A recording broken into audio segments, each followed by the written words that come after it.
Why does Jesus tell people, go on and sin no more? Well, it's impossible to do that. There's no way you can do that. It's impossible. But all things are possible with God. And we can live free from sin. We don't need to do it anymore. We're living it anymore. So I ain't. Yes. Actually, check this out. So often we say, we're parakeeting. We're saying, God, you're giving me beauty for ashes. You're giving me beauty for ashes. And in our hearts, what we actually believe is, God, I have beauty and ashes. I have beauty and ashes. I have beauty and ashes. And that's what we believe. That's what we believe. Oh, Jesus. When we look in Song of Solomon, we say, oh, I'm dark and lovely. But that's before the affirmation of the Father tells you you're perfect. He doesn't say you're dark and lovely. That's what we say about ourselves. But then he goes on and gives affirmation and says, you're perfect. You're blameless. What the heck are you talking about? Yeah, it says you're my fair one. Yes. You're my fair one. Is no what he goes on and says? We always think we gotta live in a wrestle of like, oh, I've got an inside war zone. Check this out. It says in Psalms that it says, in the excellent ones is whom is all his delight.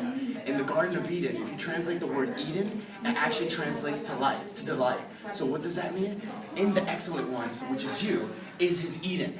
God decided when we lost the garden, he got it back and decided to put his garden on the inside of you. In Isaiah 54, it actually says you are God's garden. You are a living representation of the garden of God here on earth. What we lost, you are the visible manifestation of what everybody wants. No, this ain't no sad gospel, schizophrenic, bipolar gospel land. It's the gospel and it's good news. Wow. We don't need to live in this depressed Christian state. And all my life, 95% of my prayer life and my fasting life is basically, I gotta go in a boxing ring with a carcass. Doesn't have to be that. Actually, check this out. Wrestle. It says we do not wrestle against flesh and blood. You know what it says inside the word wrestle? W-R-E-S-T-L-E. The very centerpiece of wrestle is rest. You're gonna be a cheesy preacher.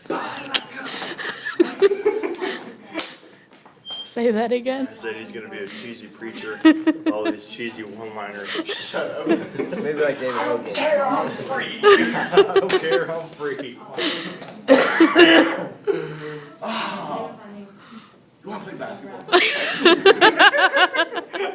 I don't know. I think Greg wants to 1v1 you.